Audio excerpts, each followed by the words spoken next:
Hi there, Taurus. It's Jen here from tarotspirit.net doing your October 2017 reading. So thanks for joining me. I'm going to do a modified Celtic cross using my Arthurian Legend Tarot.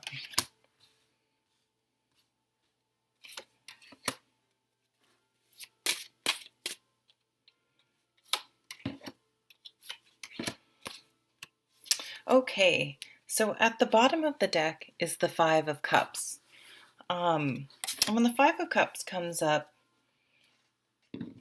it's just saying that you may be holding on to something. So some of you may have experienced a breakup of some sort, whether it's with a romantic partnership or a friendship or a family member. And it, may have been fairly recently, but this can also signify long long-term, long-held resentments that we may or may not even realize that we're harboring. And to maybe examine that, and because what happens is when we're hanging on to stuff, when we're not able to let things go and sort of let go of the negativity and just carry forward the life experience and the lessons. And I know it's much easier said than done. So um,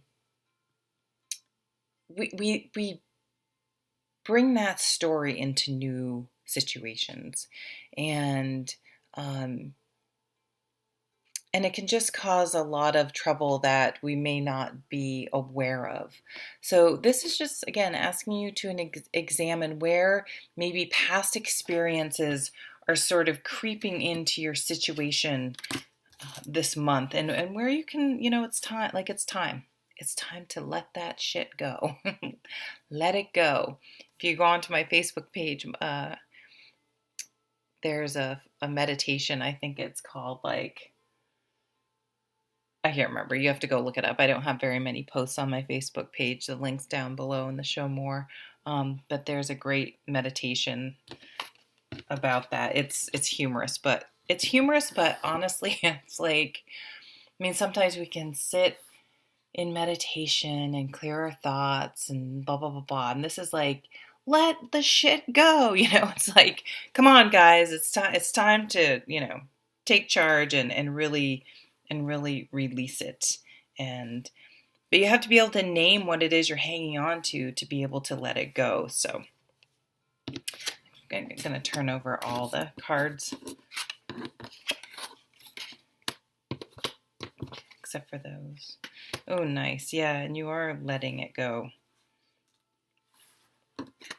Because in the recent past, this King of Swords energy, and this guy, he cuts away all that extraneous, emotional, all the extra stuff we bring into a situation that we don't even realize. We bring into relationships, we bring into job situations from old job situations, things from our childhood. We carry so much baggage we don't even realize. And he's going to, like, cut all of that stuff away and really just get down to the nitty-gritty truth of the matter. So I do feel like this is an energy you're coming into the month with, like, I need to just become lean and mean. And maybe for some of you, you're literally getting into shape, but I think it's more metaphorical. Cutting attachments that are unnecessary, just really, really sort of a cleaning house internally and externally, just decluttering, like people like to say, which I think is a good term, and getting rid of, letting stuff go that no longer serves you. So I think in the past you maybe have had relationships where maybe you felt you were doing all the giving, and or maybe you were doing all the taking. I mean, I don't mean to always paint the person getting the reading in the best light. You could be the one that was doing all the taking because you didn't realize that your previous relationship, you had done all the giving, so you overcorrected in this one, and then it didn't really work out so well because then you were the one that was kind of more selfish because you were protecting yourself. So it didn't come from a spirit of, oh, I'm going to take advantage of this person. It was more of like a self-protection. And so again, that would be something that you might need to examine and sort of to let that go so it doesn't continue to contaminate new relationships moving forward.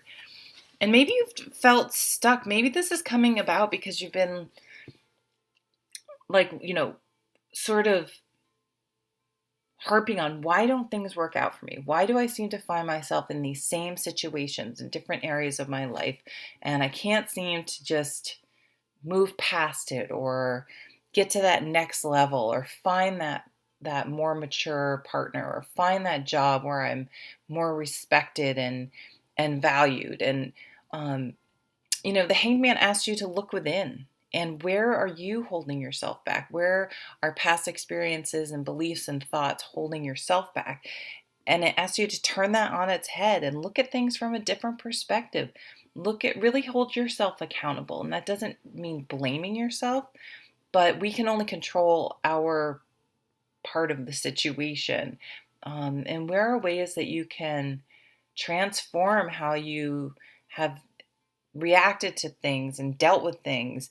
And actually, this reading is going to ask you to stop reacting to things and to start taking action, purposeful action, and moving forward, and not allowing yourself to get sidetracked and because you react to one thing and then you react to another thing and you react to another thing and then you find yourself so far off your path that you're kind of feel lost and confused and like, what am I doing here, hung up here? How did I even get here?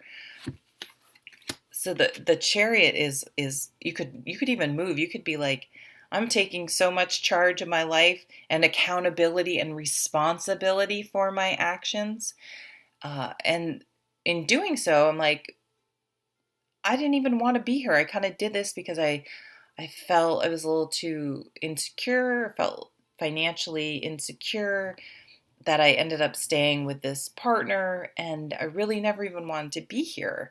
And they didn't want to move where I wanted to. It's like, I'm moving, I'm taking charge, I'm in charge, and I'm getting rid of all these doubts and fears, and I'm making decisions and moving forward, and I'm not going to get off course again. And this is a radical change in your thinking.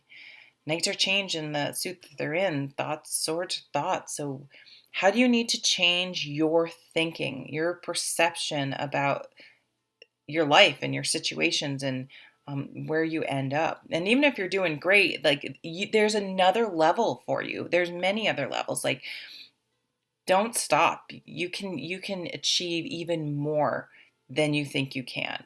So it's keep charging forward with that energy because the possibilities are endless. And I did notice the victory cards. Ooh, the victory card and the Ace of Shields. So this is, new house, new job, new way you earn money, new health routine, saving money, managing your money, handling your own money. Maybe you're in a relationship where the other partner like sort of took over and you're like, no, I'm taking charge of my stuff again. Okay, let's look at the overall cards here. Yeah, you have a decision to make. Do you want to continue with strife and people who drain your energy and compete instead of support you? It's like you've been in relationships or situations where there's almost been like this competition or negativity, I guess is what I'm feeling around it. And it's like, you're like, no, I'm going to be with someone that doesn't put me down, that doesn't hold me back. And again, this could be turned inward to yourself. Are you putting yourself down? Are you holding yourself back? And maybe that's why you're with someone who does it, because that's what you think you deserve. So it's some deep, deep stuff you're wading into, and it's necessary, and it's kind of like you have to go through this sort of murky swamp, but once you get out to the other side, it's things are really going to open up for you. But you have to make the decision. Are you going to truly do the work and accept responsibility. Or it might be a little bit longer for you to sort of be fumbling around and blaming parts of your life that maybe aren't going so well on other people. And again, if things are going well, the 5 is like, hey, there, it kind of rubs you the wrong way. It's because it's like there's more, you can do more. This competition is pushing you, in that to do more, to exceed your own expectations, because it's possible for you. Cool. All right. Thanks, Taurus. Have a great month. Bye.